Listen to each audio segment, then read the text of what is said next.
Итак, бәріне сәлем. Мен 365 Days of Success деген видео серияларымды тоқтатып қойдым. Всегда солай айтамын енді, бірақ та мен жалпы тоқтатқан жоқпын, жалпы keep going, типа in general толығымен тоқтатып тастаған жоқпын. Я максимально стараюсь да уақыт болған кезде. Вот, теперь менде қазір өте көп поездкалар болып кетті. Соңғы бір ай былайша айтқанда мен почти үйде болған жоқпын. Даже бір айдан көп шығар. Нет, точно бір ай. Китайда болдым. Лондоннан келгеннен кейін бір апта астанада болдым. Одан кейін Китайға кеттім. Китайдан келгеннен кейін Тәжікстанға бару керек болды. Одан кейін қайтадан үйге барып 1-2 күн үйде болдым да, енді қазір осы апта полностью почти Ташкентте жүрміз. Ертең берсе қайтамын Астанаға. Ең қызығы, бүгін бізде встреча кешкі ас болды. Кешкі аста замминистр, получается, Министерства высшего образования Узбекистана сам нас обслуживал, там динермен бізді угостил, тамақ салып берді, короче. Вот. И қасындағы адамдар, именно менің коллегаларым, қазір вот ең бұрын вообще UN секретарінің бастығы болған, Италияның министр образованиясы болған женщина бар, Стефания Джанини деген. Сол кісімен прям қатар бірлесіп, сол кісімен жүріп, бірге встречаларға барып жүрміз. Мен үшін бұл өте үлкен лип. Кеше бірақ өкінішке орай менде прям ауыр күн болды. Ата-анама ренжіп, солай былайша айтқанда кішігірім разборка дей ма, білмеймін, енді әртүрлі жағдайларға байланысты барлығы жиналып, әйтеуір ата-анама рахмет, әртүрлі ойлар, сондай мінездерімді иногда көтеретініне. Бірақ сонда да бәрібірде осындай моменттерде қасында бір поддержка болу керек екендігін түсінесің. Шынымен де мен бұрын ойлаушы едім, жоқ, типа, да, құдайға шүкір, типа, в целом, ой, бағанағы жеген тамақтарым әлі шықты. В целом, мен, типа, андай, әлсіз, ондай бір жерде қалып кетем, ондай қыз емеспін, шүкір. Ол жағынан күмәнім жоқ. Кез келген жерге қалдырып кетсе де, бір амал тауып шығып кете аламын. Ақылым бар, басым бар деген сияқты потенциал жеткілікті, шүкір.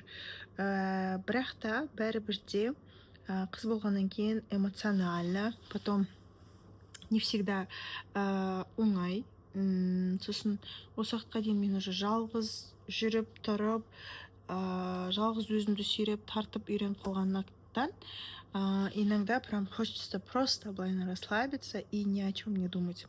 Вот. И не айтқым келді. Вот, опять. Бірінші очередте негізінде и уверенность керек, да, и өзіңді ойлау керексің. То есть менде вот это вот синдром самозванца деген бәле бар. Содан әлі де құтыла алмай жүрмін.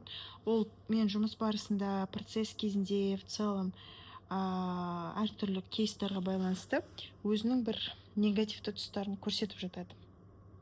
Дегенмен де мен оны байқап жатырмын. Ең бастысы оны байқап, и сонымен жұмыс жасау ғой. То есть мен қазір байқадым, ол бізде уже ненің жартысы, процесстің жартысы, 50%, енді маған әрі қарай онымен жұмыс жасау керек. Но мен в целом өзімнің минустарымды жұмыс барысында түсініп жатырмын. Енді оны әрі қарай, самый главный осы минусмен жұмыс жасап, осы жұмыс процесінде болған сабақтардан, былайша айтқан жағдайлардан сабақ алу. Енді бұдан кейін Китай туралы негізі арнайы бір выпуск түсіргім келіп тұр. Себебі Китай ол бір бөлек әлем. Ол жақ туралы бір видео жеткіліксіз де болуы мүмкін, тіпті 2 видео жасауға да болады. Дегенмен бүгінгі айтқым келгені, барлығы үшін рахмет, барлығы үшін шүкір, потому что иногда кейде мен мысалы ашуланып, мысалы кеше неше түрлі күпірліктер жасадым десем де болады. Анау ұнамайды, мынау неге мұндай, мен неге бүйттім, сөйттім деген сияқты сұрақтар қойылды. Дегенмен де барлығына рахмет. Осындай моменттерде мен бірақ түсінгенім, ондай болған кезде, эмоция шыққысы келген кезде, немесе ашуланып тұрсан сондай моменттерде, біз қыз баласы болғандықтан әртүрлі әсіресе гормондарға байланысты болуы мүмкін, айлық, немесе жаңағыдай стресс гормоны кортизол өте жоғары болып кеткен кезде тоже сондай эмоцияға әсер етеді. Бірақ та менің айтқым келгені, самое главное сол нәрсеге өзіңді финит етпей, не істеу керексің, рұқсат ету керексің. Рұқсат еткен кезде оны қабылдап, одан кейін уже келесі күні самое главное соны жалғастырып етіп жүре беру емес, келесі күні уже өзіңді кішкене басқаша настроить етуге тырысу керек. Бүгін мен максимально старалась, все вроде бы нормально получается, жұмыс көп дегенмен де я справляюсь, я справлюсь и буду справляться. То есть ол менің қолымнан келеді, потенциалым шүкір бар, и ақылым тоже бар, мүмкіндіктер самое главное жеткілікті. Ең бастысы қорықпай өзіңді көрсетіп проявляться ету керек. Все, пока.